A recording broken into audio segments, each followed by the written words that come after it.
Yeah. Actually, you had a great point, which I didn't really say.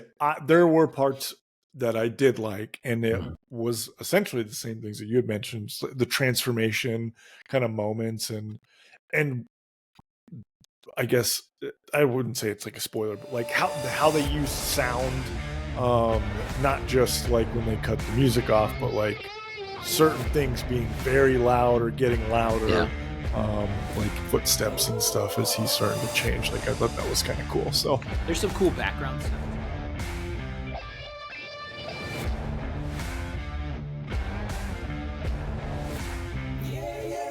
Did you watch that? I did watch it. It was painful to watch. Was it? I'm so sorry. Welcome back to the Movie Dads Podcast. We're your hosts. I'm Howie. I'm Kyle. That is Kyle. Kyle, we're back for episode number 73 of the Movie Dads Podcast. The 2025 American horror film, Wolfman, for our big premiere movie of the week, though technically it's been out for 2. We did that again. Did that last time too. That's right. Been busy. Lots of work stuff, real life stuff, no hobby podcast time, stuff like that. But anyway, if you're watching us on YouTube, please click that like and subscribe. Make sure you click that bell. You get notifications when new episodes come out. If you're not watching us on YouTube, you can find us on one of many podcast networks, such as Spotify, Apple, Audible, iHeartRadio, among many others. You can also see some of our short clips and videos on social media at Movie Dads Pod, on Instagram, Facebook, and TikTok. But we're Movie Dads. We've got movie kids. So the last 2 weeks, first off, have been crazy for me, for work stuff. The next session of winter basketball started, so Des has had practice every week. His game started back up, so that's been taking up some of our Saturday and weeknight time. Reagan's show choir competition season started up. They had their first competition last Friday, ended up getting 3rd, which isn't bad, but for the first one, but it's like a lot of the team's first one. So they actually took a lot of good feedback and redid some of the choreography and some of the vocal arrangements. I don't know what the hell. Okay, whatever that means for middle school kids, but they've got that going on. So the next one is this Friday. At a different school, so hopefully it's not as a big one either, so they might be able to walk away with the trophy on this one. But it's pirate themed. It's actually pretty cool. So they come out and there's like big masts with sails, and they have a captain's wheel in the middle, and the like performers in the front are all like rowing at the beginning. And so my daughter's the lead rower, so she's the one that sets the pace and everything. And then they all have like pirate costumes. And then they have a couple soloists and stuff, but it's kind of tells the story to the different pirates. The first one they come out to is the the theme from Pirates of the Caribbean, so that's kind of neat. Yeah, that song is so. I am a Wheatland pirate. That's where I went to high school. Nice, and that was our school's like fight song. So like anytime in any Friday Night Light football game, just dun, dun, dun, dun, dun, dun, dun, dun, dun. Yeah, it's just like. And hits. You score a touchdown, cue the Pirates of the Caribbean. So love that. Love that. So nice. That's what's been busy with the kids. Like I said, I've been doing work all the time, and I did take some time Sunday. I went to a football game that we were just kind of mentioning. So got to see my Chiefs win the AFC Championship game for the 5th time in 6 years. God. So well, no comment. I've got a lot of comment, but there's no comment. So well, I only have one comment, and I do want to get your feedback on this because I sent it to you in a reel, and so did our buddy Ross, and you never commented, but I want to say Duval. Yeah. Anthony called me yesterday. Oh, did he? Right when I answered, he said, Duval. Hear me out. So the Jags are getting roasted. We hired our new coach. He's getting roasted because he said Duval, which is a Jaguars chant, because the Jaguars are in Duval County, right? Jacksonville, Florida. That's been like that's like an insider thing, but most people know these days that's the Jags chant. Well, he drops that in his coaching introduction press conference, and like social media is like running with it and just trashing him. Everyone's commenting like 0-16, like count it. Yeah, like they're just making fun of this dude because of this one comment. But not a single one of these full like national media people like covered the full interview. The dude is like actually super impressive. He's very offensively like nerdy. He's like he's like a football savant. So I don't know. He's young and actually is positive, and he talked great about our quarterback. Like was like actually like excited about coaching, and all we've had since I've been a Jags fan is old guys with old school mentality. So like that's true. For us Jags fans, we're like, this guy has a pulse, and he's excited, and just the offense for the Bucs that he was a coach for was like fucking really good this year. So anyways, yeah, he's horrible in terms of having a kickoff to being the Jags coach because that goddamn Duval son of a bitch. No, fucking Pat McAfee played it like 100 times during. Like, God damn it. So we won't live it down until he potentially wins games. So right. Anything else other than your Chiefs going to the AFC or going to the Super Bowl again? Anything else from the week? Okay, cool. Yeah, I did. You were at the game, so you probably didn't get a good view of some of those things at the end of the game. But on TV, it was pretty blatantly like what is happening right now. Also, if someone doesn't have possession of the ball and the ball hits the ground, that's not a catch, right? The ball has to move. The ball has to move. The ball has to move. It did move. No, it didn't. Okay. Anyways, we can talk after the podcast because this would be a full podcast. Nothing. I mean, it's been. I feel like we've just been running around all over the place. Like you've had a little bit different type of busy week, but. Grayson actually started swim. I don't remember if I mentioned that, but I think you remember you voicing how excited you were that swim was starting. It's not like insanely like rigid of like schedule and stuff. It's literally like a practice every other week. And then there's one big like swim meet at like in like 4 weeks or something. So it's kind of like an introductory thing. Yeah.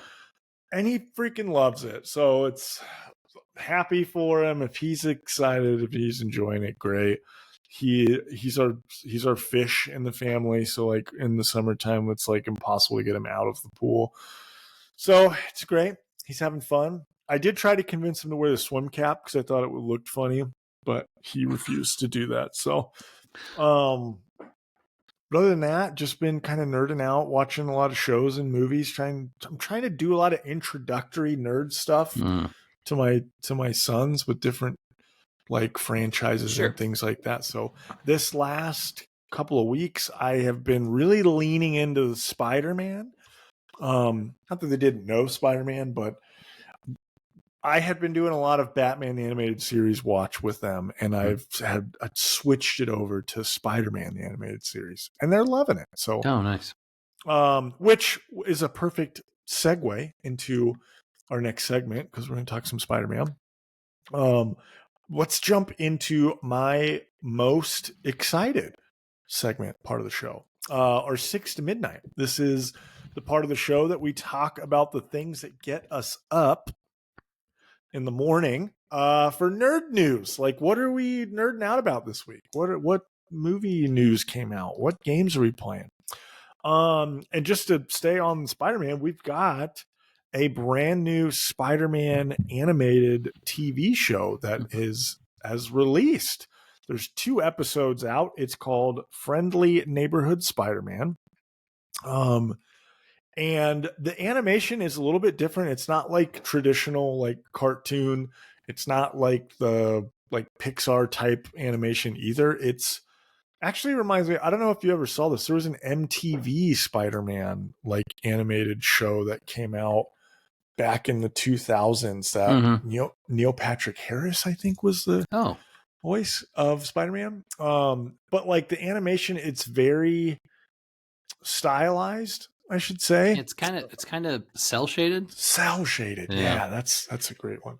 Is that they call that, it's style? It's like an origin show, but it doesn't feel like this, like the traditional, um, like, cookie cutter origin. So my kids and we watched it today, and like Parker, like loved it. Um, I thought it was kind of cool. I like Peter Parker, like his kind of the voice actor that they got for him. When he first started talking, I was like, "Oh, does that sound like Spider-Man?" And I couldn't really get into it until he started kind of fighting crime as Spider-Man, and was like, "Oh, okay, yeah, that's definitely Spider-Man." So, I like it so far. I hate the costume. I'm a big, like, as we've talked about with superheroes and me, like the costume, the super suit is really important. I'm a classic guy. I like the classic suit look. And the suit, like his like homemade suit that he wears, which in Spider-Man's origin story, he usually has like a sweatpants type ski mask suit. But he's got like, it's like a hockey jersey with like a backpack, like pouch that holds like a compressed air for his wrist gauntlet webs that have like Bane tubes that go back. So it's very different looking, and I don't think there's ever been a Spider-Man costume that's looked like that. But I don't think, you and I were talking before the episode, I don't think it will go this way, but I hated how Daredevil season 1 on Netflix, we literally had a whole season with Daredevil, and he didn't actually get his Daredevil costume until the end of the final episode of the first season. Right. So I'm like, I don't think that's the case. I think I've seen some clips where he gets his new suit, but I want this Spider-Man to get in his classic suit, and then I'm all on board. I'm all in. Yeah, so I think you're going to be sorely disappointed, because my theory is that, so not going to give away a spoiler, but the person who figures out he's Spider-Man at the end of the episode is the person who I think is going to give him a souped up suit. And I think you're going to... I thought that too. I think you're going to get an MCU version with the freaking super suit. Yeah, like weird colors and probably different versions. Yeah, I got that vibe too. I've seen some pictures where it looks like there's a white suit. Yeah. And so I'm wondering if that's going to be the case, because that's kind of what it looks like. But I agree with you. I liked the show so far. I kind of liked I liked Spider-Man. I don't know. Yeah, I like the crime fighting stuff. Some of the high school stuff, whatever. I mean, it is what it is. I understand that's part of it, but like the origin was obviously different. It wasn't like a radioactive spider. It was more like an interdimensional spider that came through a portal from Doctor Strange, and some kind of symbiote monster that kind of looked like Venom. Like Venom. Yeah, it kind of looked like a different version of like Carnage Venom, but Parker was like, "Why does Venom look so weird?" I was like, that's right. Well, yeah, that's what Desmond said. Is like, is that supposed to be Venom? And I'm like, I don't think so. But yeah, it was good. I'm excited to see it. I like how they're releasing the episodes. I thought that was kind of neat. So it's 2 episodes this week, 3 next week, 3 the next week, and then the final 2 the week after that. So they're going to release all 10 episodes in 4 weeks. Oh, which I like that. Because you're not binging it, but at the same time, it's not one, and then you're like, what do I do now? It's very bingeable show. Yes, we were ready to jump into, and I think both episodes had like ended on a cliffhanger where you're like, fuck, I got to know what happens next. Play the next one. So then next week we'll have 3 new episodes, which I think nice. Is kind of, but yeah, it's good so far. It's very Disney. Modern. It's very modern. Take on Spider-Man. I am gonna say, so Hudson Thames, who's the actor who voiced Spider-Man's under a little bit of heat right now, because they was doing some rounds on interviews, and he said, yeah, I wasn't sure if I was gonna like the script because I was worried it was gonna be too woke. And everybody's like, gets a little triggered when anybody says the word woke, because it sounds like you're somebody that doesn't like diversity or inclusion and things like that. And I don't think that was what he meant by it. I think he kind of meant like, hey, maybe Disney's got a little bit of a track record going right now. And just, I was worried that was going to be the case. And he says it's not. He said the writing's not. and I'm not listen, I'm not saying that the show was woke, but there are very different choices in some of the characters. Yeah. Obviously Harry and Norman appear to be people of color. That's just nothing wrong with that. Kurt Connors is a female, Mm-hmm. and so that was a little different. So the future lizard, Yeah. which I don't have a problem with them doing that kind of stuff. As long as the story's good, so that's fine. But yeah, Well, it is very modern.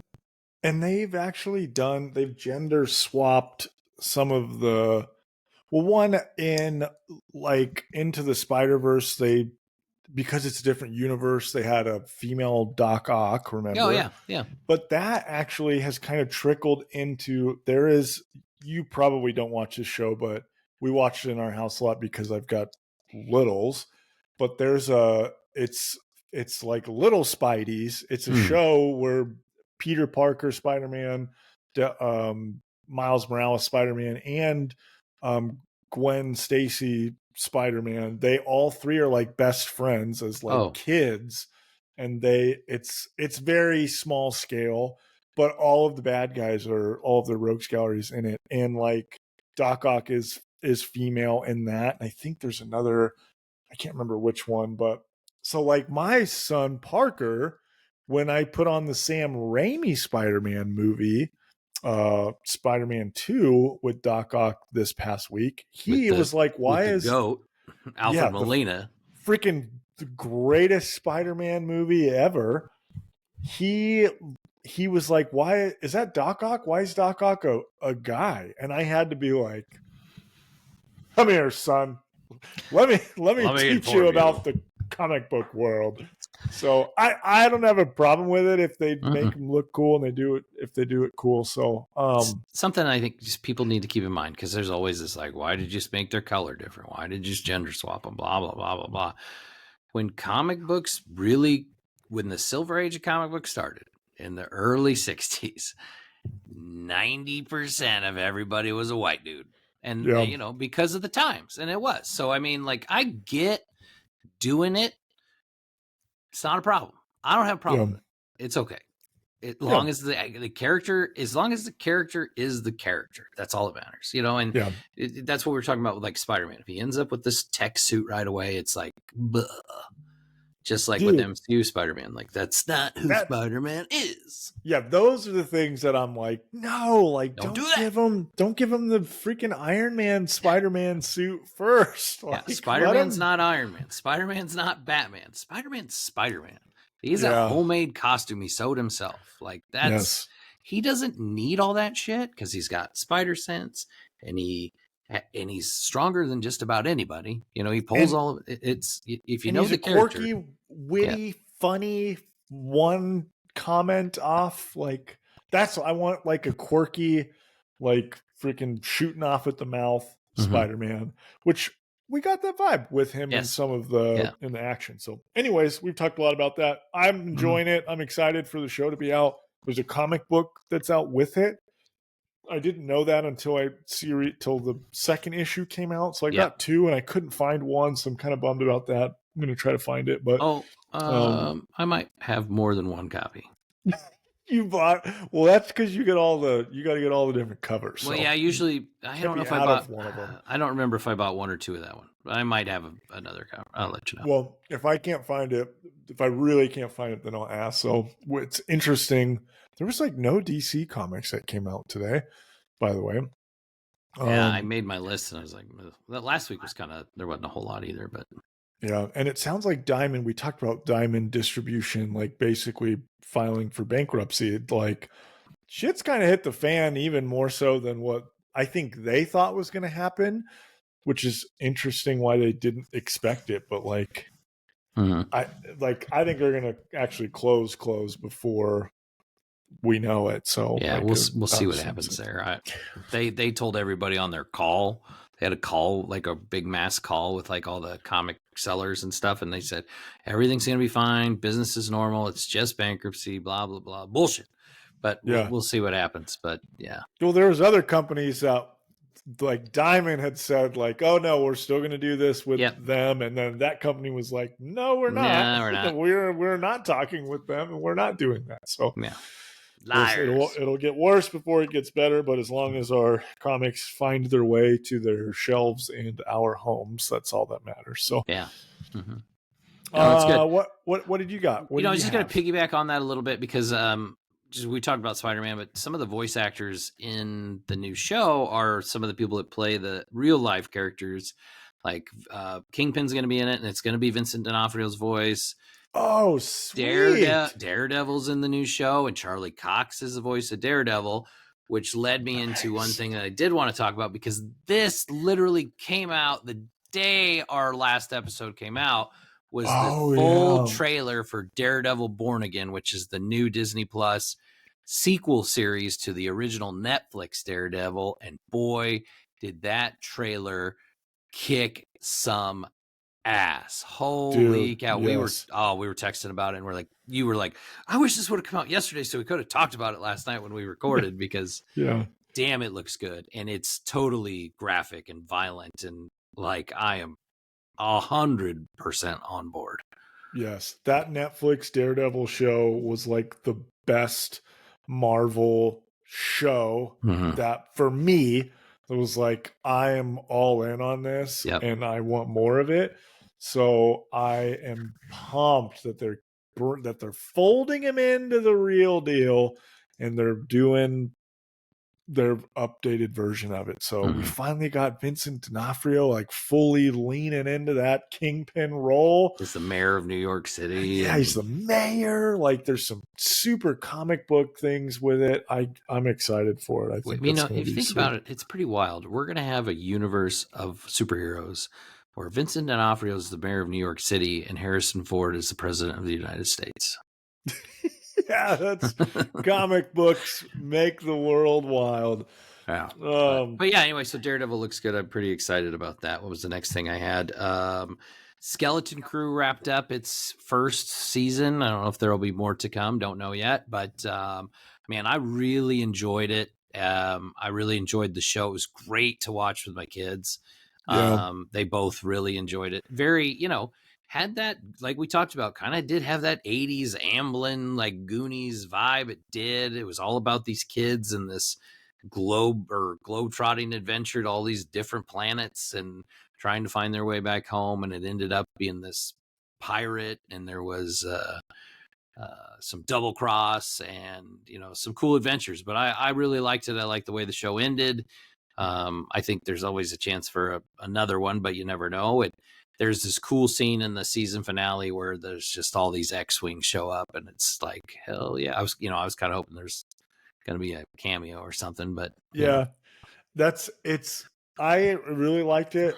And my oldest, Grayson, like loved it. Like second that episode dropped, like he went and watched them like without waiting for anybody. He's like, I want to see it. And he's the one who comes to us and is like, you guys need to watch the Star Wars pirate show. You need to finish it. So thought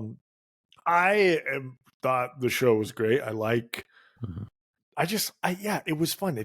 It gave us the Goonies meets Star Wars, and we got like some peeks into kind of that time frame of Star Wars. Like anytime I see like an X-Wing or anything like that, like you said, I think there's going to be a cameo. Or get super excited about it. Well, it was hard to tell exactly where it's at, right? In time. Like it's the X-Wings. So it's post. Did they officially say that it's post Return of the Jedi, but like how far post? So that's actually, and not to get into like spoilers of the show, but like I think that's also an interesting part of it is that there is a group of people or planet of people that they think it's a different time frame or that a specific leadership regime is still in charge when they're not. So that I think that's a good point of like it doesn't really give you specifically like how far ahead are we. Like is the Mandalorian going to show up? Is it? I don't think we're at that time frame specifically. So if I remember right, I thought it was like it's it's a couple of years after the fall, but I think it's further out than like when Mandalorian is. Does that make sense? I don't know.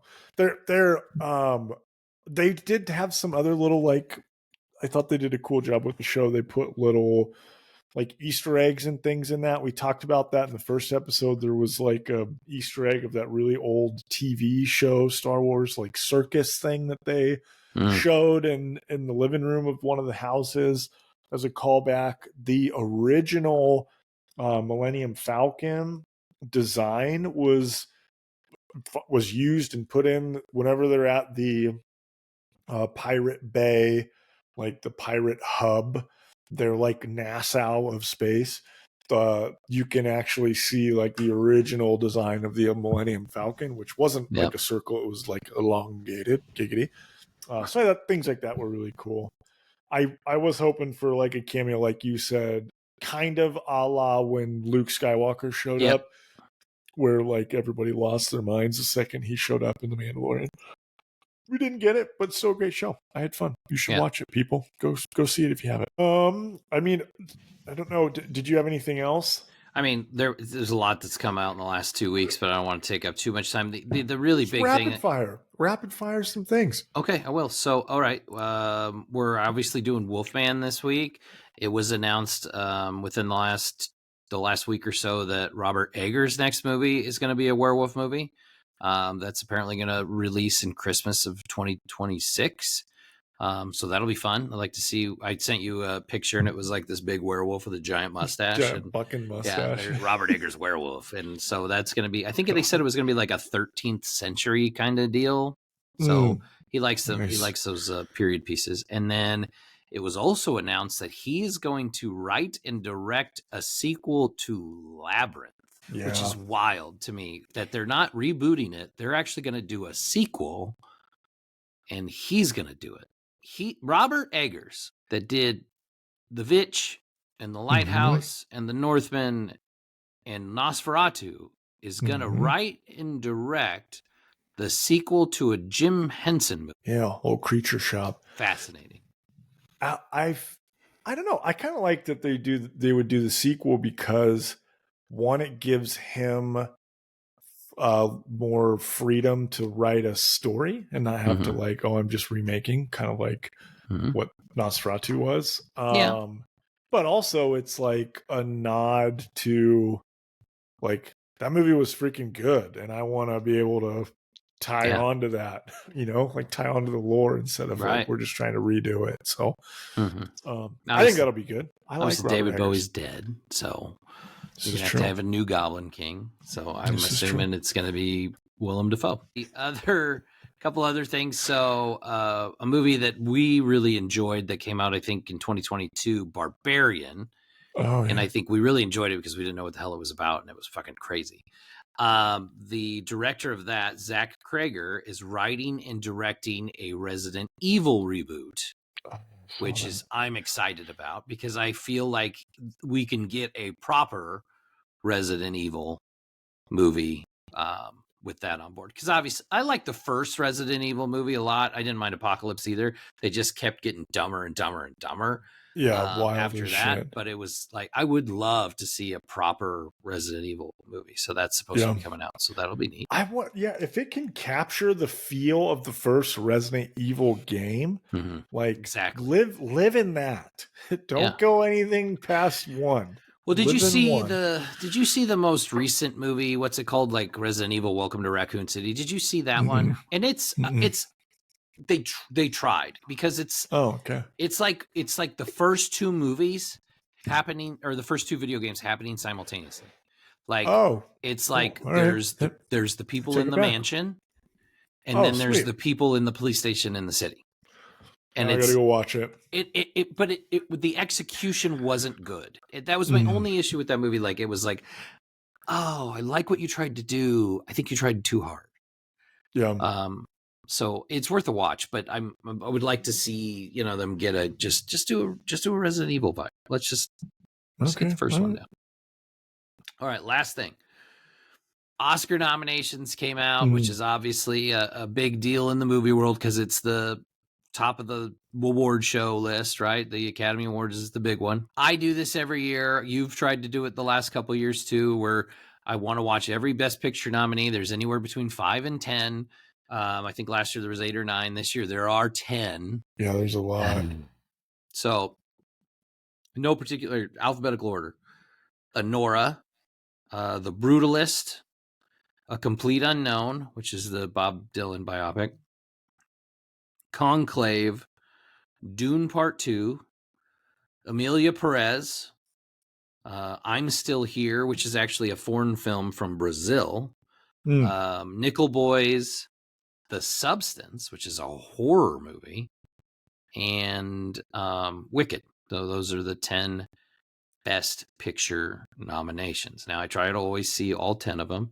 So I have seen 3. So I have 7 to go. And I have about a month to do it. So. Did you see The Brutalist yet? I have seen so many people talking about this as like, this is our time's Ben-Hur. Yeah. That I'm like, fuck, maybe I need to go see it. It's so long. There's an intermission in the middle. 3 hours and 35 minutes. That's crazy. Yeah. But and they said it's captivating. That's what didn't text you this week about it, but I had meant to have like, maybe we need to go see this thing because it's in theaters. Because I've just seen so many people post stuff about it of like how incredible it was. And Adrian Brody obviously is a fucking rock star. He's a multiple Oscar winner. Yeah, pretty cool that we've got our boy Timothy Chalamet. 2 movies on Best Picture. That's pretty. Timothy Chalamet, freaking Mr. Lisan Al Gaib. How freaking cool is that? Yeah. I also there's the biggest snub of all is that Dune 2 Denis Villeneuve is not in the Best Director nomination, which is crazy. Agreed. People are very over like freaking out because this movie Amelia Perez has like a freaking billion nominations. Like 14, something crazy. 13 or 14. Yeah. I keep seeing people clipping between like Dune 2 moments and then clipping back over to Amelia Perez where they're like talking about like, it's like singing about like a vagina or something. Yep. And it's like, man, when you put them right next to each other like that, it is pretty like, what? How did he not even get a nomination? Yeah. That's crazy. Yeah. So, I mean, like I said, there's seven movies on this list I haven't seen yet. I've seen a lot of other movies that were well regarded. And, you know, I'm still at this point where I think Dune Part 2 is still the best movie I've seen this year. Yeah. Right? It feels like this is one of those years where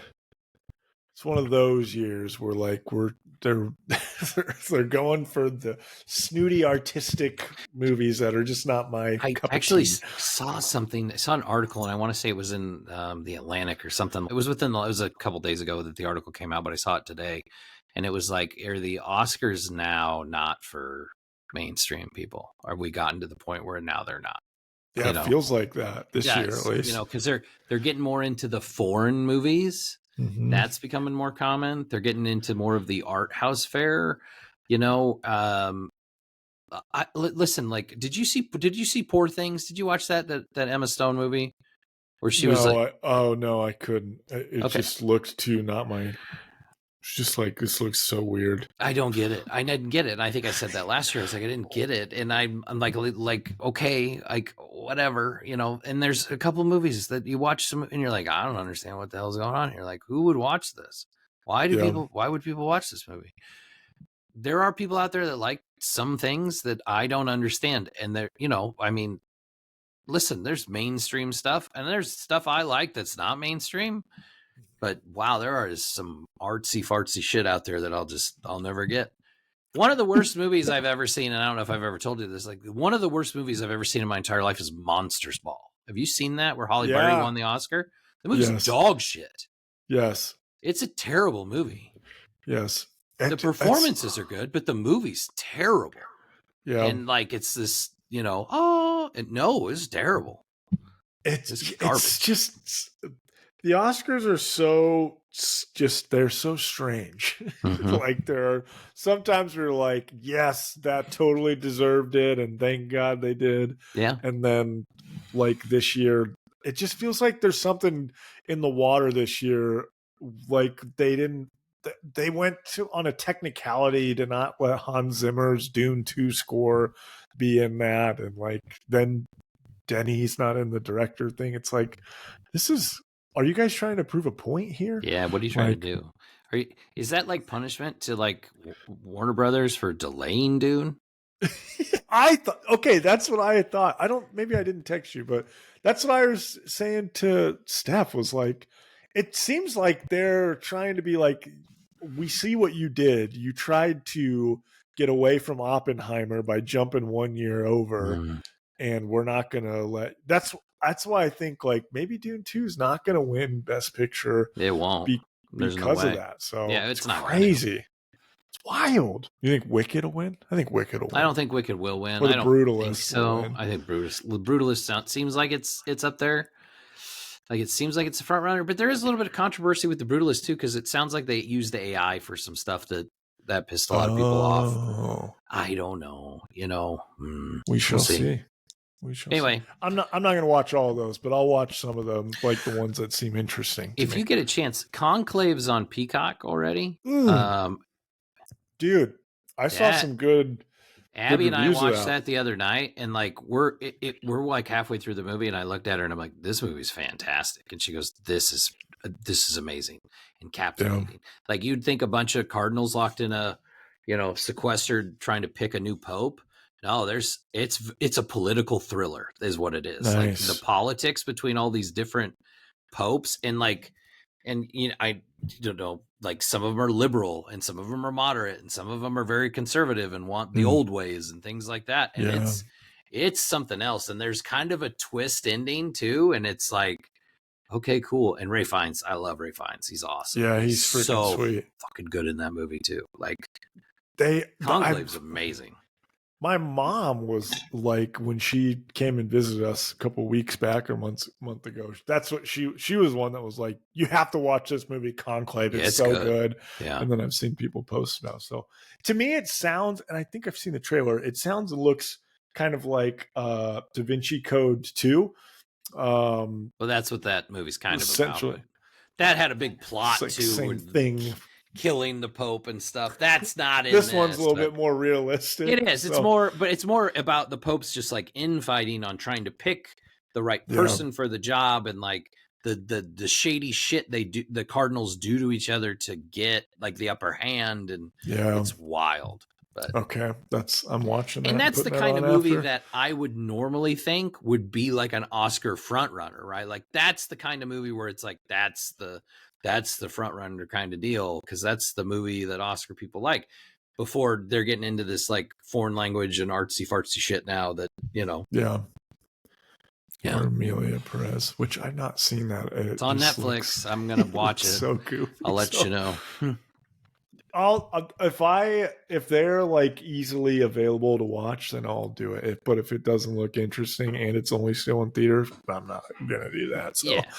Like, The Brutalist is still in theaters, but that's one I'm probably gonna try and see, just because of all the talk around it and stuff. So gotcha.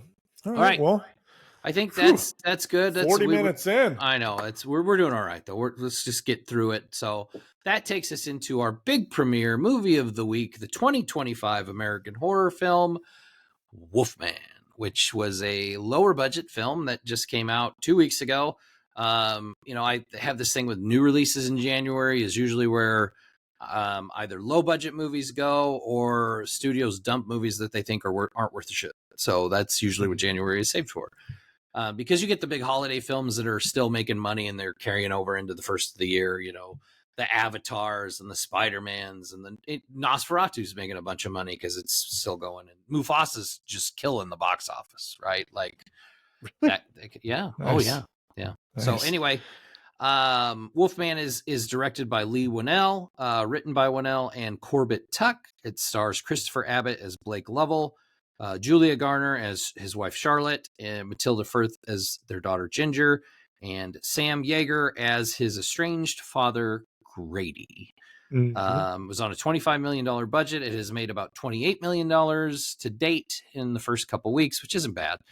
I was expected to do more in its like opening weekend, but was a little bit below expectations on that. Reviews from critics have been mixed. It's been, there's good and the bad, which we'll talk more about it when we get to what our thoughts are on the movie. But obviously this movie kind of stemmed from when Universal was trying to do they were going to do their big dark universe thing. And, they kicked it off with the Tom Cruise, The Mummy, right? And then they announced they were going to do like a Wolfman, they were going to do an Invisible Man, and they were going to do a new Frankenstein. They were going to do all these new movies, and they had all these big actors that they dragged out there to, these are the people we're going to do it with. And then The Mummy sucked so hard and bombed so bad that they canceled the whole thing. So what they decided to do instead was do a couple lower budget movies to, more focused on the writing and, not those big effects and stuff like The Mummy was. To see what they could do. And the first one for that was actually Lee Winnell's, who did this movie, Invisible Man, that came out a few years ago. I don't know. Did you get a chance? Did you see The Invisible Man? Yeah, it was really very good. It was very good. Like, it was The Invisible Man was a cool story. Like, the acting was great. It was very tense, very thrilling. So that was a good movie. And so then that kind of led to this, which Winnell co-wrote. He wasn't originally supposed to direct this, but he ended up doing it anyway because the original attached director had dropped out. Originally, Ryan Gosling was supposed to play Blake. He was supposed to be the lead. And that I had remembered when that news came out that Ryan Gosling was going to play a new version of Wolfman. But I didn't realize that was actually this movie. I thought it was like they were making another Wolfman movie, but it was this movie. So honestly, that would have really changed the game with the movie, I think, like for me. Like if Ryan Gosling was the lead. It would have been marketed a lot differently too, and I'm sure the budget would have been way higher than having I'm sorry, let me check my notes. Christopher Abbott as the main character. So yeah, I think Ryan Gosling would have driven a little bit more credit to it. That so the thing around the movie is, so it starts off where like Blake's a young kid. He lives like in the Oregon woods with his dad, and they're very secluded. His dad's kind of a dickhead, but he's all very much like protects. He's like, yes sir, no sir, like get up at a certain time, make sure your bed's made crisp, like very military, like that. So you could tell this was going a certain way from the beginning. So it was just very, very different than what you would expect to see from a Wolfman movie. So yeah, they really hammer that home early in the movie, like that whole just like I protect you and stuff like that. So just kind of, and him, the dad being like a total just fucking jerk. Yeah, we won't get into spoilers yet before we do our spoiler warning, but just they definitely treat Wolfman more like it's an infectious disease in this movie than it is like, full moons and silver bullets and stuff like that, which I thought was an interesting take, and it was very different. And I'll get into more about that too. But what were your initial thoughts on the movie? I really actually went into this movie wanting to really like it, and to be very frank, it was very to me. So I do like that it was like all practical effects. Like I think with werewolf movies, especially the last like 5 or 6 years or 10 years, it just seems like everything is a full CG. And so like I liked the practical effects of the like the body horror stuff that we got throughout the movie. I thought was interesting. We kind of touched on it. I felt like the main guy was just very forgettable as a lead. In the marketing, he's not really in the marketing either. Yeah, very not minimal at all. Very minimal. Yeah, so for me, it kind of just was like, I don't know, it was okay. I liked The Invisible Man a lot better. I agree. I agree with that part. I thought that was a really, really good movie. There were parts of this movie that I thought were that I really, really liked because they were extremely tense and like Yeah, they yeah. did a very good job. And I really kind of like this effect in movies is when you have a very tense scene and you take all the music out of it. And they Mm-hmm. did that a lot in this movie, and I was like, I fucking love that because it really drives home that you're like, you can like hear yourself breathing and stuff. And there was some Yeah, really cool stuff with that. There is a cool kind of way they did certain effects during the transition where he's kind of changing and like his yeah, perception of what reality is. yes, You kind of see things from his perspective, which I thought was really neat. And I'll talk more about that too when we get into the spoiler territory. So I thought that was cool. yeah, I liked the setting. There was a lot of things I liked about this movie. Yes, I think execution could have been better. I wasn't a fan of the acting whatsoever from yeah, Julia Garner. I was having a hard time with her. I was having a hard time with Christopher Abbott during the human parts.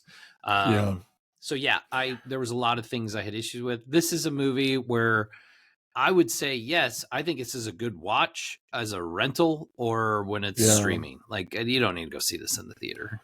yeah. Doesn't need to be seen in the theater. So Yeah. Actually, you had a great point, which I didn't really say.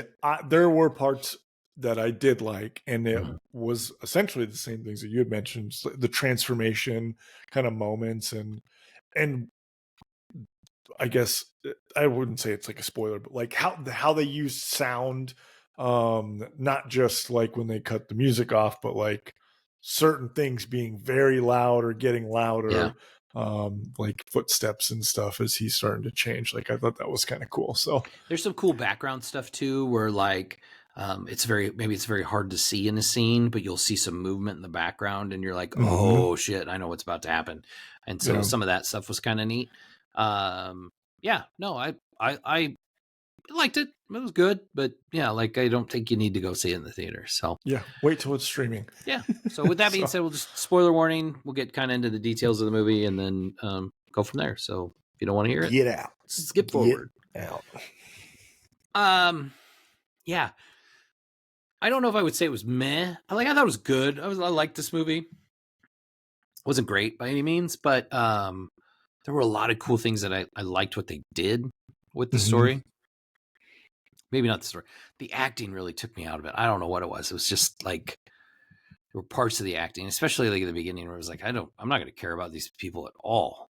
Like Yeah, if they the like they can all like you die. said, if they flipped that dude out with Ryan Gosling, like I think that would have taken this movie up, obviously Hmm. for obvious reasons, would have made it a ton more interesting Yeah, in terms of being connected to the character. it's a movie where I definitely think you should have spent a little bit more money on a better lead actor. And I get like and that was the thing I kind of took away too from the marketing and the trailers and stuff was like it seemed like it was focused on Julia Garner's character and her husband who has been turned into this thing.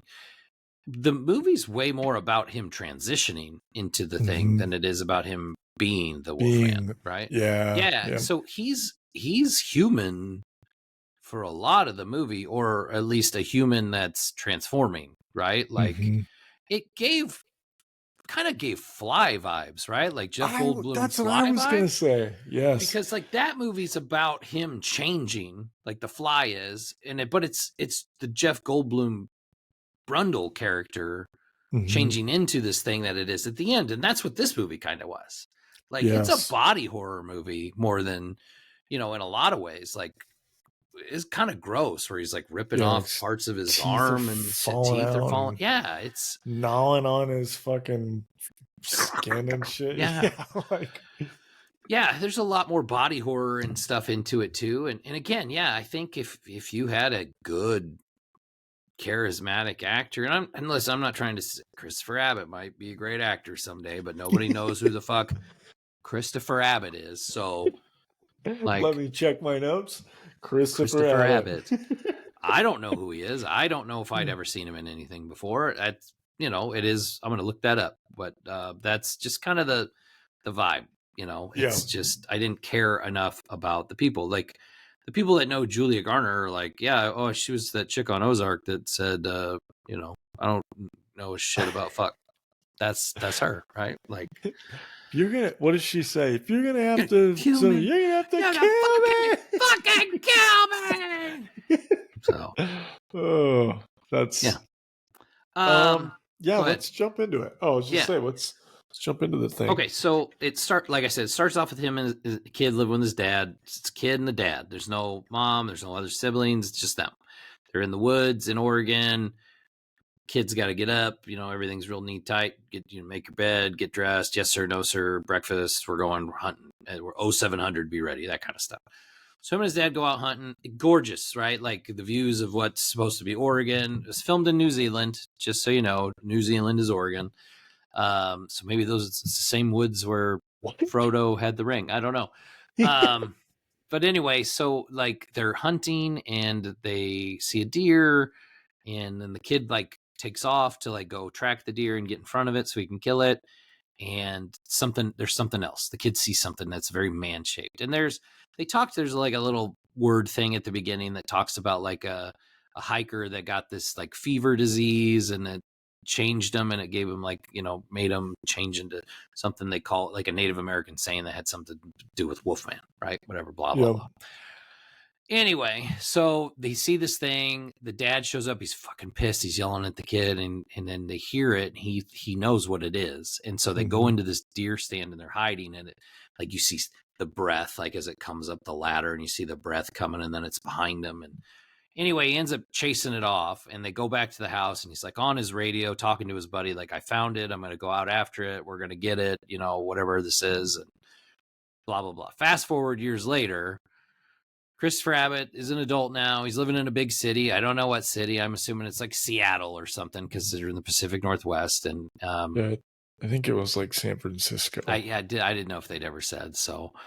But he's an out of work writer. His wife's a reporter. They have a daughter. He's kind of a stay at home dad now. Has this great relationship with his daughter. She doesn't like mom a whole lot. It seems like mom's always working. He gets notification via a letter that they are declaring his father deceased because he's been missing for so long, and that he can now take possession of the property that his dad owned. So you kind of find out that him and his dad were estranged after he grew up. He got out of town, like, because his dad was nuts, and decided to go to the city and do his own life and stuff like that. So he convinces his wife. You can tell they're not having the best time marriage-wise either. And he convinces her they're going to rent like a truck, and they're going to drive up there. They're going to clean out his dad's old house, I'm assuming, to find out what he has, and then put it up for sale and sell the land or whatever. That's up in the mountains. Mm-hmm. Right? So this is where the main point of the story comes in. They drive in the truck up there. They can't find exactly where they're going. They see a guy randomly in the woods in a tree stand, which is very unsettling and creepy, kind of. But this guy ends up being a kid that he knew when he was younger, and he's taking him up to his dad's place. And the guy's in the tree stand hunting, and he's talking about how it's not safe to be out at night and things like that. And so they're driving. It's dark. He's trying to show him where the road's at. A humanoid figure ends up in the road. You can see that there's something wrong with it, and he ends up driving the truck off the side of the road. Why people wouldn't just hit something, I don't know. I mean, like, I'm sorry. Right through it. Yeah, I'm going to hit somebody. I'm not driving my family off a cliff. But he does. He drives his family and this random dude off a cliff. And they end up kind of sideways in the trees. You see this in the trailer, right? Like, this is the part where the guy, why would he open the door either? I don't know. He opens the door and he falls straight out of the truck onto the ground. Yeah. And then you see that he gets dragged away, right? Like something claws at him and drags him away. Okay, we know it's a wolf man. We don't know, whatever. Yeah. A lichen of some kind. Yeah, right. So gets his wife and daughter to climb out the driver's side window and get onto the top of the truck so that they're on the top. And then he goes to shut the door and he sees the thing climbing on the side of the thing. Just right as he shuts the door, scratches his arm. They get down, they run, and he knows where they're at. They're at Dad's old house. The thing's chasing him, right? And they end up getting in the house and shutting the doors, and it's trying to find its way in. They're barricading. The daughter's freaking out, trying to board up the doors, block them. This all takes place in the span of one night, right? Yeah, the whole movie. that's what I was gonna say. The concept of the movie is pretty simple in terms of like it's all them just trying to get through a single night. I thought the suspense when they were trying to get to the house was pretty like fucking move, like get in. He's got the keys and he's what key is it? Yeah, yeah. Normal horror movie trope. So I'm with you though. Like, listen, it's going to take like 15 more minutes to talk about this movie. Really, it is, because like here's the whole thing. Here it is, okay, and then we're going to talk about what made this movie good or what made it bad. He's been scratched by the creature. He starts to change. Teeth are falling out. This thing's super infected. The daughter's scared. The wife's scared. He just keeps, he gets to the point where he can't understand what they're saying. Like his hair's falling out in clumps, but hair's growing in other places. Whatever. But he's not turned against them, right? Yeah. Like, but he's clearly having issues. And she realizes we need to get him medical attention no matter what. She finds a car battery in the basement. They're going to go start this old truck that's outside. She's going to jump it with this battery she found. Whatever, they're going to get out of there. She gets the daughter and him in the truck. She gets it. She's jumping it. Sure enough, it starts, unhooks the battery, shuts the hood, turns the wipers on. Wolfman, right in front of the truck, goes through the window. They end up running out, climbing on this greenhouse. All this different suspense stuff. They end up back in the farmhouse. It was all for nothing, right? Like they end up back in the farmhouse again.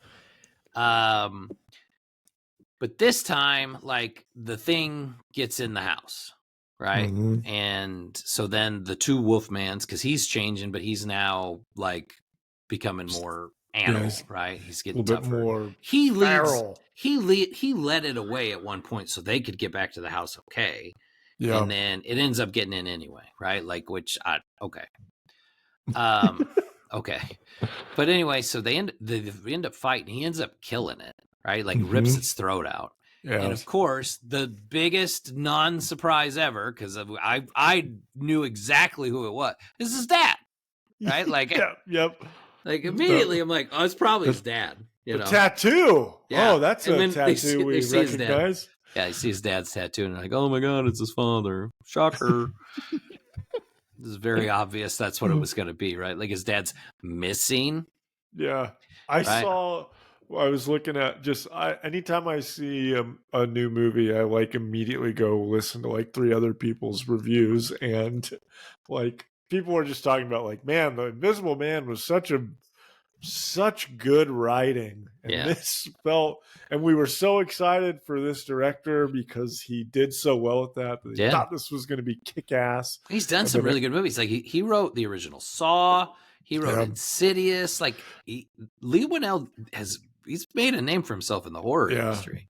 Which is why I think people were so like juiced for this movie, and then we're just kind of like, oh, it's his dad. Oh, we're shocked. Shock and awe. Oh my god. So anyway, now he's getting to the point where he's turning against his wife and his daughter, right? Like that's basically what's happening. And this part kind of pissed me off too. So if she gets him out of the house and locks him out, he immediately gets back in through the upstairs window. Right? Yeah. Like, okay, that other Wolfman that lived in that fucking house before he got lost in the woods. That's a good point. Figured out to get in upstairs. That's a good point. I didn't think about that. The window of the truck he busted through was his own truck.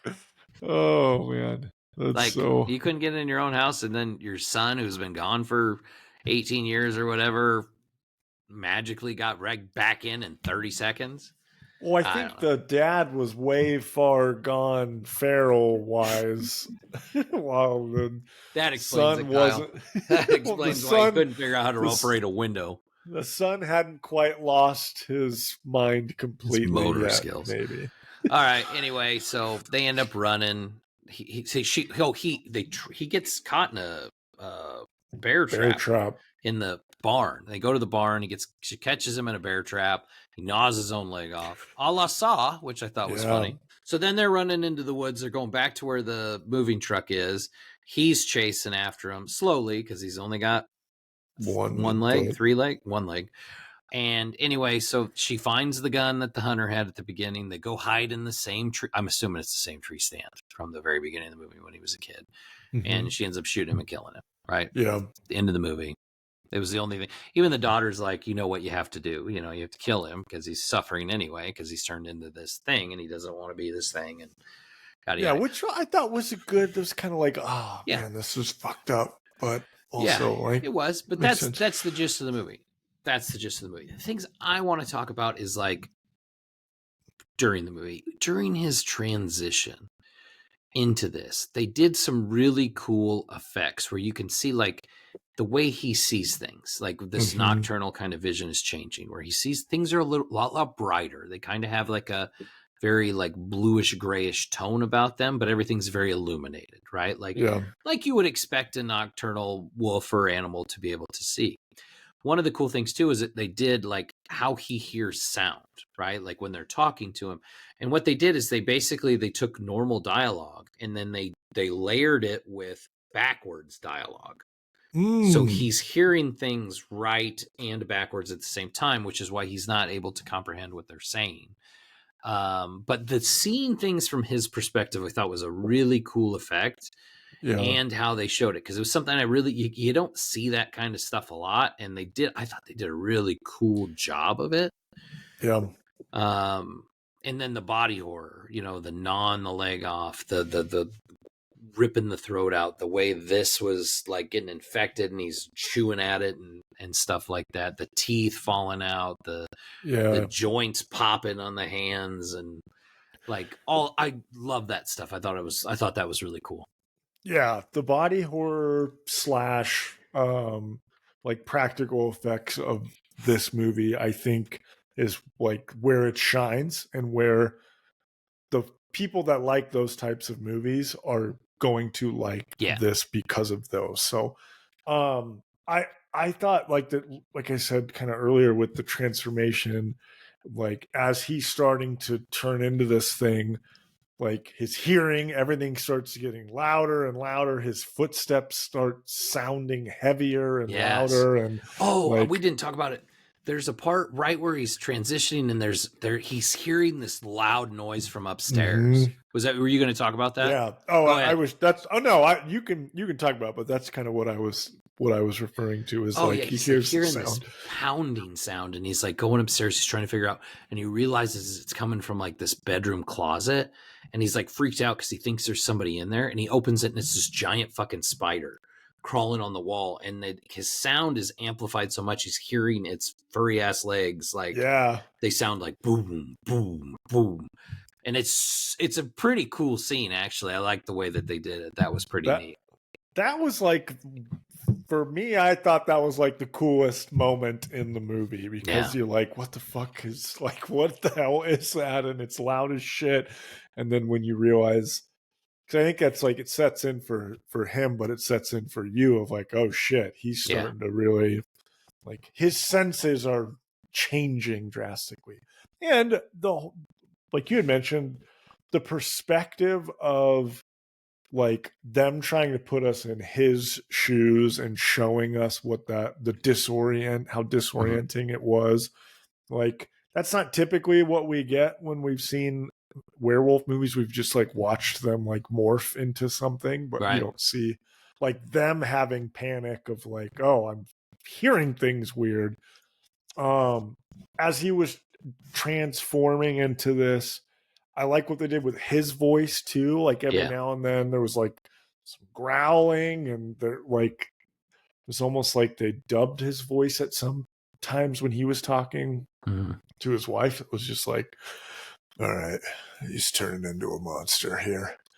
So I those parts I thought were cool. Yeah, it was interesting. So again, like I didn't care for the acting. I didn't like the human acting like very much. Like I didn't like him a whole lot. He's kind of boring. I didn't like her very much because she was annoying.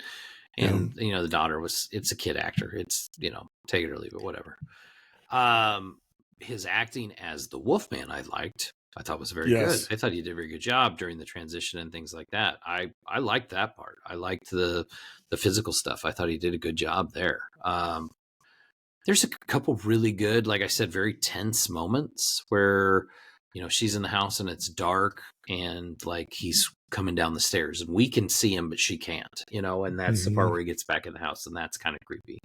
Or the part where like he's slowly, like you see his face slowly like come into frame behind her. That's pretty cool. Some of those kind of scenes were the scene in the barn, pitch black. She and the daughter can't see a damn thing. And then it switches to his perspective and everything's bright and he's like right up on him. And that's when he steps in the bear trap. Like that stuff I thought was really well done. Yeah. But again, just part of the acting took me out of it. But I did like this movie. I thought it was good. But you know, it's not great. It's not like gonna reset the bar on werewolf movies or anything like that. Yeah. It was a cool story, like cool self-contained like werewolf movie. Like I not that I was hoping this would be that, but like I want a Wolfman movie that's a part of the dark universe type. Well, you know, like where I get an actual character that, okay, this guy is, you know, that's Dracula, that's Wolfman, that's, you know, does that make sense? Yep, I know exactly what you're talking about. Like we were given like the thoughts that we're going to do this cool dark universe. We got like a Tom Cruise mummy and a Russell Crowe Dr. Jekyll, you know, kind of deal. Yeah. And then we were, you know, like we're going to have a Johnny Depp Invisible Man. I think Javier Bardem was going to be Frankenstein. Like there was others. I don't remember all of them, but it was like, yeah, that's going to be awesome. I can't wait till you do that. And was Benicio del Toro's Wolfman going to be part of that? Was that, did they say that or I can't remember. I don't remember. I don't remember maybe anyway. The timing of that.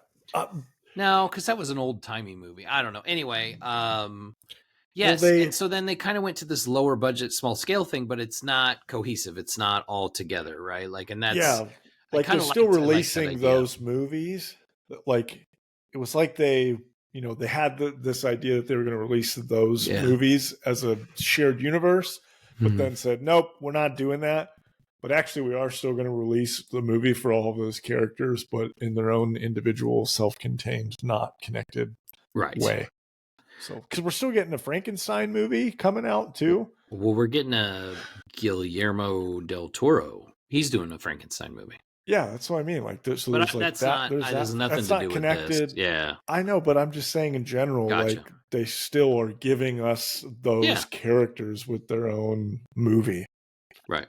No, So I'm with you. I'm gonna give it a 7. I'm gonna give it a 5. I liked it, and I thought there was more good than bad. So okay, all right. Yeah, I'm not usually like a hater. I'm not necessarily hating on it, but it was a 5 for me.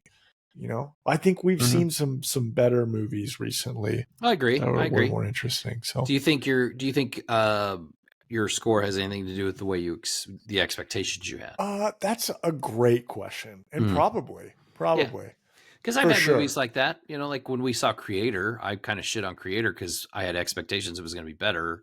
Yeah, and then I was like such a letdown. I was like, it's like a 6. You know. Yeah. Yeah, that's probably exactly what it is. Yeah. It's one of those movies. A little harsh. Maybe no. I'm just saying, like, I'm thinking, like, maybe it's one of those movies that, like, it's worth a second viewing just because now that you know what it's about, it's there are movies that, like, you know, Barbarian's one of them where you don't know what the movie's exactly about, and you're kind of hoping it's going to surprise you, and then Barbarian did, and you were like, holy shit, this is amazing. Then there were movies like this where it's like, oh, I really, you know, the trailer's not telling me a whole lot. I hope this is something else. And then you're like, no, the trailer just that was it. That was it, I guess. Yeah. So that's exactly right. You know, it's a letdown. I get it. I think I just like the technical stuff that they did, the choices they made. I think I like that enough that I'd give it a 7. So okay, nice. Good. Yeah, I'll watch it again when it releases on streaming. I'll watch it again. And it's free and you're bored one night and Hot Yeah. take. Yeah, turn on Max. Add it to Halloween season, even though Yeah. it's not a Halloween movie. But One thing I did like too, and I saw this and I just wanted to point out. So the Lee Winnell, he wrote the disease. He wanted it to be a neurodegenerative disease with symptoms similar to like ALS. He did that intentionally, so I thought that was kind of a cool choice too. So yeah, anyway. that's very different take on werewolfism. Yeah, exactly. So anyway, yeah, that's the 2025 American horror film Wolfman. See it when it's streaming. Anyway, yeah. That takes us into my favorite segment. There can be only 5. Only 5. So we decided to do on brand again, just like we did last time. Top 5 werewolf movies. That's right. Right? And you said, and you had a great, that you were like, are there enough good werewolf movies? Mm-hmm. No. Did you think there were? There's a lot more than like when I just was off the top of my, like off the cuff. Yeah. I'm like, what? Let me try to add up 5. And then as I looked up, was like, oh shit. Yeah. Oh yeah. I forgot that that's out and forgot that. My list is probably a little bit different in terms of like comparison to maybe some of the traditional style werewolf story. But I think it'll be interesting to see how different or if we have any similarities. All right. Would you like to go first? I'm going to let you take the lead on this. Okay. Top 5 werewolf movies. I had one honorable mention because it's not really a werewolf movie, but it kind of is. So number 5 honorable mention. I had the Halloween movie Trick or Treat. Oh, which is it's an anthology movie with some different segments, and one of them is a werewolf segment that I thought was fucking badass in that movie, and it was pretty neat. And like Anna Paquin is one of them. It's basically they're like these girls, and they're like at a party, and they're all getting slutty costumes, right? And they're all gonna go pick up dudes, and then they're gonna go to this party and drink beer and stuff. And like when you find out when they get there and they bring this, like one of them's like biting this dude, and then you realize they're actually werewolves. They lured these guys out to eat them, and they're like ripping their skin off and stuff, and they're actually pretty gnarly looking werewolves anyway. So I put that as an honorable mention. And number 5, I had Dog Soldiers, which we just talked about. I knew you were going to put that at number 5, which was a Neil Marshall movie where it was like all these military guys are like trapped in this house and it's surrounded by werewolves and they got to fight them off. It's a pretty cool movie. It's not bad. Pretty entertaining, especially for super low budget, because I think it was like Neil Marshall's first movie. He's the one that did Doomsday and The Descent. So yep. So I had that. And number 4, I had the movie Bad Moon. And I watched this movie when I was a kid. It was like on like Cinemax one day. Not like a little kid, but like when I was just starting to get into horror movies and stuff. And it had the coolest fucking werewolf design that I remember. It was terrifying. Like Google Bad Moon werewolf, and like it was terrifying as a werewolf. Like it was the first time that I remember seeing like a cool ass, truly gnarly faced werewolf on film. And I really liked that movie. It was basically like this mom and her son lived alone, and like the uncle comes to visit and he's a werewolf, and like it terrorizes and stuff. It was actually a pretty cool movie. So I had that at number 4. Nice. At number 3, I had the movie Ginger Snaps. Have you ever seen Ginger Snaps? I have not, but I saw it on every list as I was looking through. Yeah. So I have seen Ginger Snaps. It's cool. It's basically about these 2 younger girls. One of them starts turning into a werewolf, and it's kind of like how their relationship works during this, because they're like in high school, and it's a Canadian film, and it was super low budget. It was actually pretty good. It was actually a pretty good movie. But it's very interesting. I really enjoyed it. But anyway, I had that at number 3.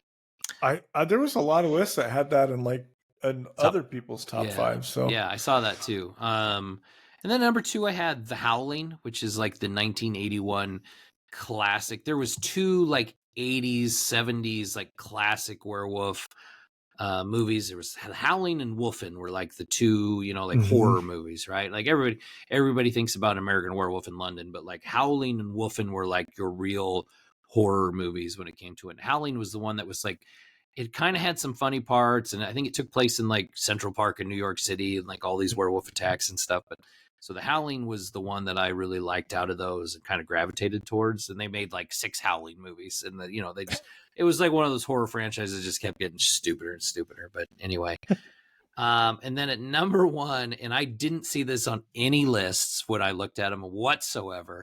My number 1 is Brotherhood of the Wolf, and I don't know if you've Brotherhood of the Wolf. Our list, we don't have a single. That's fantastic. Okay, same movie. I gotta tell you, shocking. So Brotherhood of the Wolf. This is it's fucking wild. I gotta just make sure I pull this shit up so I can read this. It's a French film, and it's like it's 2001 French period action film that takes place in the 18th century during like the Spanish and French War. But it's like it's crazy because there's like these werewolf attacks going on, and like they bring in this guy to like investigate whether they're werewolf attacks or not. And he's got like a sidekick, and the sidekick is, do you know who Mark Dacascos is? Like the Kung Fu guy? Oh yeah. So he's the sidekick. So it's like a French Revolutionary period piece Kung Fu werewolf movie with some of the most badass fight scenes in it whatsoever. This is your number 1 dude. I fucking love Brotherhood of the Wolf. I used to watch it all the time. I would watch this movie. I'm going to send you the trailer to it. Brotherhood of the Wolf is a fucking awesome movie. You need to watch it. I am shocked that your movies were so different. That was not what I thought you were going to have at all. Yeah, I'm going to send you the trailer for Brotherhood of the Wolf. I am actually kind of shocked that we didn't have anything that was the same. Well, it happens. I was just wanted to look at the dates on some of the year that these came out. Okay, well, then let's go into my completely different. I love that. I got a lot of like childhood vibes, like the movies that were cool to you when you were younger. Yep. I actually have kind of a similar, at least my number 2, almost number 1 movie. All right. Is similar. So, okay, let's start this thing off. I'm getting wild again. Shocking the world. At number 5, I've got Twilight New Moon as my number 5 greatest werewolf movie of all time, because that was the movie that got us all on Team Jacob. There was something just. He was a bad boy.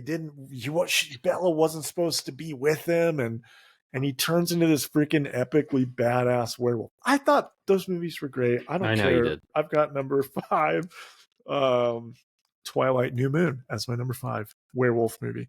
Okay. Then I've got number 4, which this was not on anybody's top werewolf lists, but it was in like just lists of all werewolf movies. So it's like, well, I guess people didn't think this was as good as I did, but it was, when I was a kid, this was like a staple movie. I've got freaking Michael J. Fox, Teen Wolf. Yeah, of course. Man, what is freaking basketball playing werewolf, like, and Michael J. Fox. Any chance I can give that man his flowers, I will. 100%. I feel bad I don't have that on my list. Now, I should have had Teen Wolf on my list. You're right. Honestly, that is one of the 2 for sure that I thought you would have on your list. So, Teen Wolf, Michael J. Fox. I didn't actually look at what year that was. It was 80 something, 89, right? maybe? Is it on this list here? Okay, well, I'll just keep going. I'm not seeing it. I'll look it up while you keep talking. 85. Oh, wow. So, man, a lot of 80s werewolf movies. Werewolves were big in the 80s, man. It's the time for the werewolf. Okay, now we're at my number 3, which I've actually moved things around. I had this a little bit higher. I dropped it back because I wanted to slide another one up to the top. I have my number 3 all-time werewolf movie, which I feel like is like the quintessential werewolf movie for everyone, An American Werewolf in London. I thought... I've never seen it. What? I've never seen it. That's why it's not on my list. I've never seen it. That was the one that I was like, oh, I thought you would have that. I probably I think would if I've seen it. I don't know why. I've never wanted to see that movie. it's one of I think there's a lot of people that have it listed as their number one, but I like know. I don't know. When I think of like a werewolf movie, I think of that movie. Like Mhm. when someone's like, "Oh, what's a werewolf movie?" It's like, "Oh, well, like the classic that everyone knows." Clearly not. It's Don't American ask me why I've Werewolf. never seen that movie. I just never have. Yeah, that's so interesting. I don't necessarily think it's like a dude, you need to go watch that right now, but Mm. it's kind of like that's a that's I'm not going to put in the pantheon of The Godfather, but like there are certain movies that like if you have to have seen at least once, like The Godfather was one. That that's a just classic. Yeah. Go watch it. That was one of those things like when I was pulling up this list, I'm like, I'm going to have to admit that I've never seen that movie before. She knew that was going to Yeah, come up because it was going to be like, why is that not on your list? And that's why, because I've never seen it. honestly, that was the one that I was like, well, I think we'll have at least this one, but that's my number 3, An American Werewolf in London. Watch it sometime. Okay, let's jump to my number 2 werewolf movie. I have got Underworld: Rise of the Lycans, which we've talked about. It's weird. We talked about Twilight and Underworld like 2 Vampire weeks in a movies row. 2 weeks ago. But Underworld: Rise of the Lycans, for whatever reason, is my favorite Underworld movie, and I thought they did a really cool and interesting job with their Lycans, or otherwise known as a werewolf. Yeah. Not your traditional, like, guy gets bit, he's turning into a werewolf movie, but it is a pretty prominent part of, they are the mortal enemy of the vampires in the Underworld series. So I like really the liked it. design too of like the original werewolf, like the big white giant. Yeah, that was badass. Yeah, I agree. That's my number 2 werewolf movie of all time. My number 1, which originally had this listed as an honorable mention, then I jumped it to number 5, and then I'm like, that is, for me, like, that was the werewolf movie as a kid, and it scared the shit out of me. I've got 1985's Silver Bullet. Oh yeah, that's great. The Stephen King movie. I don't know what Gary Busey's in it. Gary Busey. There's just something about it. Like, I don't know why we watched that a lot when I was a kid, or that was a movie that we saw multiple times. Like, very memorable. Where like he like burns him with like garlic, like pizza or something. I can't remember. Like, there's something happens. That's Monster Squad. They does that. No, but something like that happens in Silver Bullet too. I'm positive. Yeah. When was the last time you saw Silver Bullet? Dude, it's probably been like 25 years. I was Gary probably Busey, a teenager. Dude, Gary Busey's in it. The main character kid's in a wheelchair. There's like murders going on in this little town, and then finds out that it's a freaking werewolf. And basically the only way to kill it is with a silver bullet. That's a Stephen King story, I think. Yeah. It is. It's Stephen King. I just said that a couple of minutes ago. I'm sorry. Missed that. It is. I don't think a lot of people, when they think of Stephen King movies, of that as being one of them. Right. Yep. Exactly. But it is, and I did not see Silver Bullet on anybody's list other than like top 25 lists. Oh, sure. Yeah. But for whatever reason, that was the werewolf movie that we watched a lot as a kid, and I just like distinctly remember Silver Bullet being scary. I'd wondered, because of your age being a little bit younger than me, I'd wondered if Cursed was going to make your list or not. Was it Joshua Jackson? No. Christina Ricci werewolf movie. You remember that? Remember that movie? I have no idea what you're talking about. All right. A Christina Ricci werewolf movie? Cursed, yeah. I think Jonathan Jackson. Is it Joshua Jackson? The kid from Mighty Ducks? He's the bad guy. He's the werewolf. Cursed. I think it was like it was a Wes Craven movie or something. 2004? Yeah. Oh yeah, I recognize the cover of that. Yeah. It's like very blockbuster, iconic. Yeah. I don't remember that. The werewolf looks cool in it, though. Did you like that movie? Would that have been an honorable mention? It was pretty stupid. I don't think I ever saw it. So yeah, it was. Can't believe you haven't seen American Werewolf in London. I know. I'm a piece of shit. What can I say? No. Anyway, I It's like your just list. I was cool. I was last time we had a list that was completely different. very long time. Brotherhood of the Very long Wolf. You time. need to see Brotherhood of the Wolf. Yeah, that one sounds hilarious. What was It's the other not. one It's that actually you? really good. But That's the Kung Fu one, right? The yeah, Brotherhood of Wolf is it's just funny because it's like it's French. It's a French movie. It's like an investigation into these murders that are being done by a werewolf in like 18th century France, you know, and they're all wearing like the French Revolution fucking hats and long coats and stuff. And Mark great. Dacascos is like with the main guy, and it's like, why is Mark Dacascos in this movie? And then he's like bow staff fighting dudes in the rain and shit. And it's like, That's fucking what is badass, happening? dude. So just I was thinking of like, oh, there's actually a werewolf movie that I haven't seen that.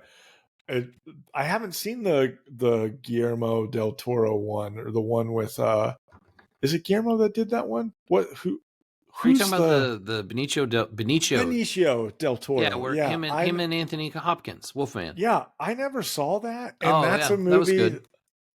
That was a movie that like I bought, like I have the DVD. I just Yeah, never watched it, and yeah, that's a I movie liked it. I will randomly see and be like, I need to go back and watch that, but I don't think It's IMDb gave it I or think I Rotten liked it. Tomatoes scored it well. I don't want to spoil anything, but I just like the creature designs because they're kind of more of the like old school Wolfman, where it's like a dude he's like just gotten bigger and he's got like he's super furry and stuff with the teeth and not he doesn't have like the big snout and everything. Yeah. I liked it. That was cool. Just Okay. it's not a great movie, but it's good. Brotherhood of the Wolf, though, man, I'm telling you. Brotherhood of the Wolf. I'm gonna just do a whole freaking werewolf week. I sent you the trailer. I gotta watch an American Werewolf in London now. I just both of us are just putting our werewolf movie homework together. Just telling you. Anyway. All right. I like your list. So that was good. All right. Let's get to it for another edition of How Rotten Is Your Tomato. It is my turn to stump Kyle.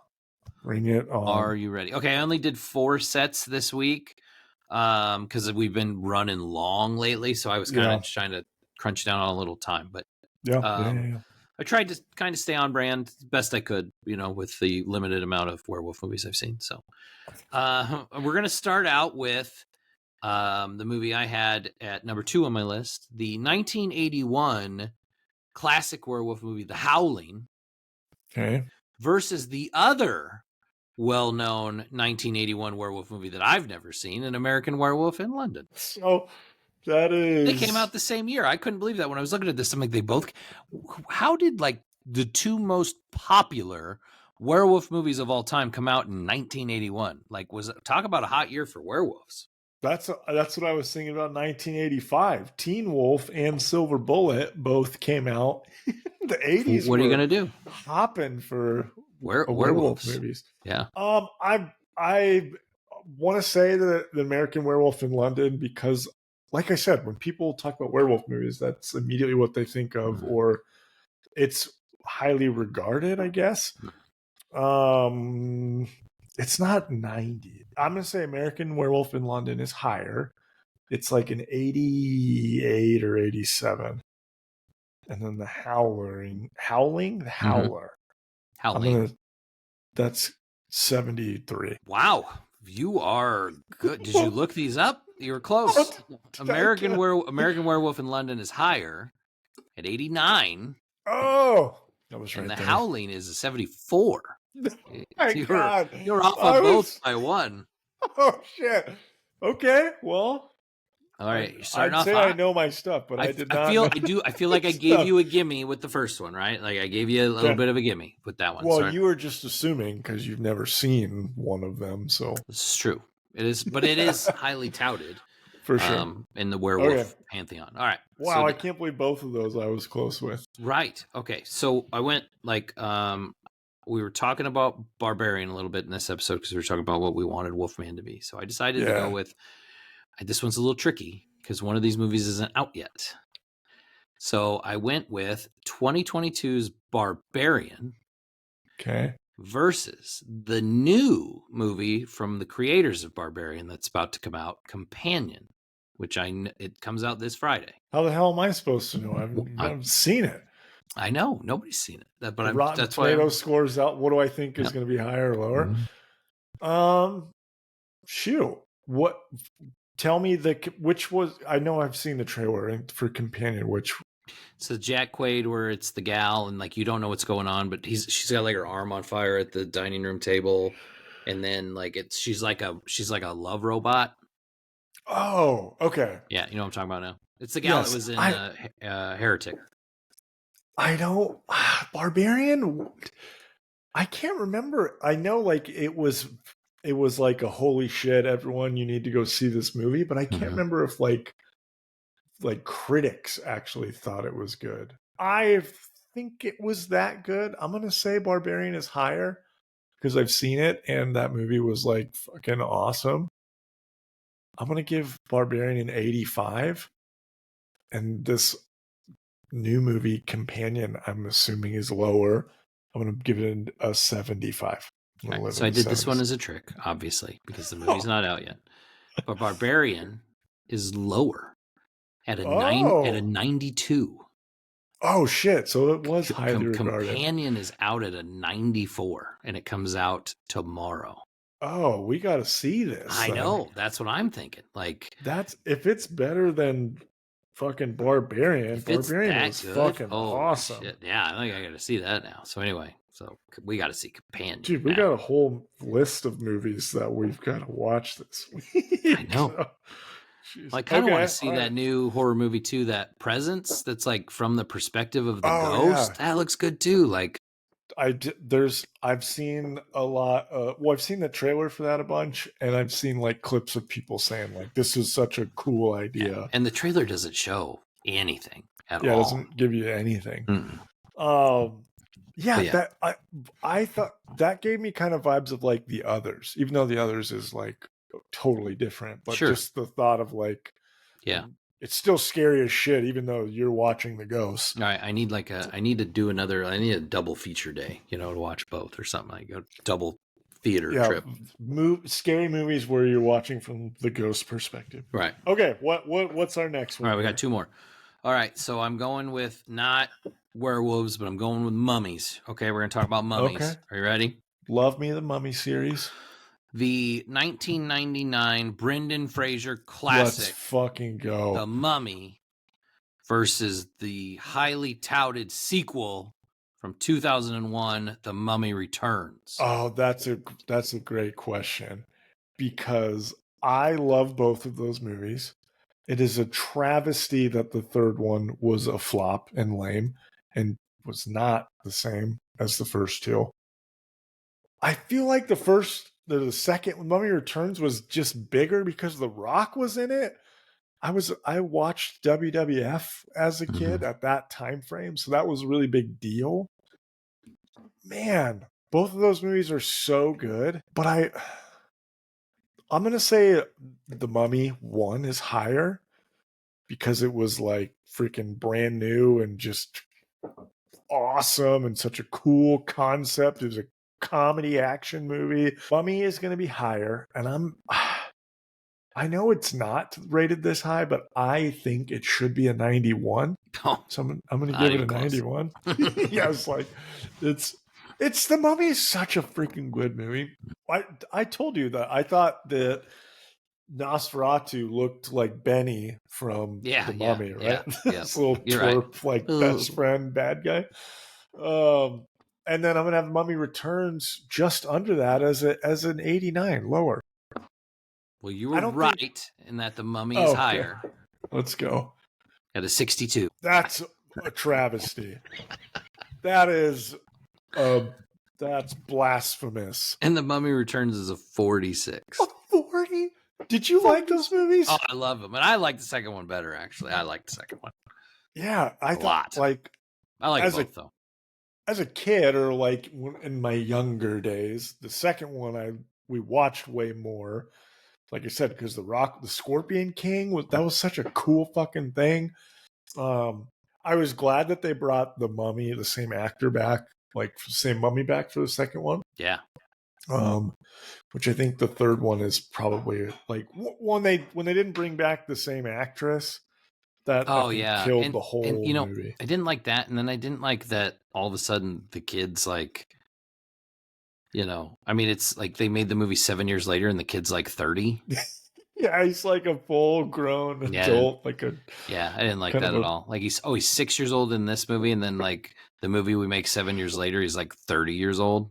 yeah, he's Like like a no, brash kind of a dickhead kid. yeah, I didn't like that Yeah. part either. That choice. It seemed like Brendan Fraser like was a totally different person That as was opposed to the original Rick that O'Connell. was around the time too where his star had started to diminish. Yeah. You know, Yep. so yeah, Yep. I get that. But All right, last set.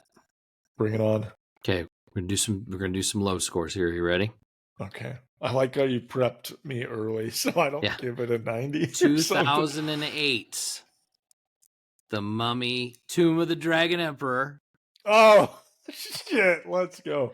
versus Nice. 2017's Tom Cruise's The Mummy. You know, that both of those movies are movies that I not often think about, but when I think of them, I always think, was that movie better than I remember it? Oh, I Maybe I thought you should were- go back and watch I it. thought you were going to say, the potential, what could have been. Well, both. That's accurate for both. But I always think, like, were those movies that bad, or like, was I just not in the right mood at the time? I have not watched the Tomb of the Dragon Emperor again, and I think I've only watched the Tom Cruise one once too. So, oh man, I'm gonna say the Tom Cruise one's higher because it was a bigger blockbuster, and even though Rick O'Connell was in the third one, it definitely was like it felt like a low budget movie. So I'm gonna say Tomb of the Dragon Emperor is lower. I'm gonna give The Mummy with Tom Cruise a 30, and I'm gonna give Tomb of the Dragon Emperor a 28. The Tom Cruise Mummy in 2017 that single-handedly killed an entire franchise is higher Oh, there we go. at a 15. Oh my god, a 15. Holy Tomb shit. of the Dragon Emperor was a 13. Oh man. They were that bad. Yeah, they were pretty bad. They were both pretty bad. God. See, I think when I think of 20s, I think like, oh, that's a abysmal movie, but Yeah, fucking 15 and a 13? pretty bad, Ooh. man. Pretty bad. Tom Cruise couldn't pull that one out, huh? No, it was terrible. Man. It was a bad I movie. still want to rewatch both of those movies at one point to see, like, was this really that bad? I don't know. The Mummy with Tom Cruise wasn't the actress. I can't remember who Sophia it was. Wasn't Boutella. she like up and coming or something? She's the one that's in what's that Zack Snyder piece of shit on Netflix that we did. Oh, she's the main gal in that one. Yeah, she's the main gal in that. Oh, damn! She's gotten not a good rap with movies. She's decided on shitty movies. It is what it is, but she keeps getting jobs. I don't mind her. She's all right, but yeah, she's anyway, not the writer. You did good. You did good this week. You got 3 out of the 4, and the one you didn't get, I tricked you. So it's fair. Yeah, and I was way off on like all the scores minus the first one. The first one, you about nailed it on the head. So that was good. But all right, that was fun. Just a reminder before we go, if you're watching this on YouTube, click that like and subscribe. Make sure you click the bell so you get notifications on when new episodes come out. If you're not watching us on YouTube, you can find us on many podcast networks such as Spotify, Apple, Audible, iHeartRadio, among many others. You'll also see some of our short clips and videos on social media at Movie Dads Pod on Instagram, Facebook, and TikTok, because TikTok's back. So anyway, that's good. That is a good point. I thought it was like thinking when that happened, I was like, I'm gonna have to just say Facebook and Instagram. You can find us on Meta. Yeah, on X, which we're not on, but we probably should. Should we be? Should we be on X? I just I don't have a TikTok, but I live vicariously through my wife for Book Talk, since I'm now part of the Book Talk crew. Since I read the Imperium series, at least the first 2. You forgot to mention that in your 6 to Midnight. I did forget to, but yeah, I read the Fourth Wing, the Harry Potter Dragon War College book. Say what you want. You really should listen to that. I think you'd like it. I think I downloaded one of them on my Audible, and my wife was like, "Don't listen to it." So maybe I will. No, it's actually pretty. Like, there's some. I like the first one better than the second one because it gives you the Hogwarts vibe. But like, if Hogwarts was Dragon Battle School, it's good. You listen to the. It's a dramatized audio book. So like, there's different actors and stuff. So Got it. it's Yeah. worth a try. Maybe I'll think about it. Test it out. Yeah, that's my people. I'm part of the book talk world now. Oh, so. good. You and your book talk. But that takes us to the end of episode 73 of the Movie Dads podcast. We are back next week for episode 74 with our You Need to See This Movie, which is our segment where we dive into some classic favorites that we absolutely love so we can talk about them for an hour. The sci-fi comedy classic Galaxy Quest. Oh, Galaxy Quest. I cannot wait. I'm going to show it to my kids for the first time. He exploded. Such a good. I cannot wait. Anyway, thanks for listening. Thanks for watching, everybody, and we'll see you next time. Bye.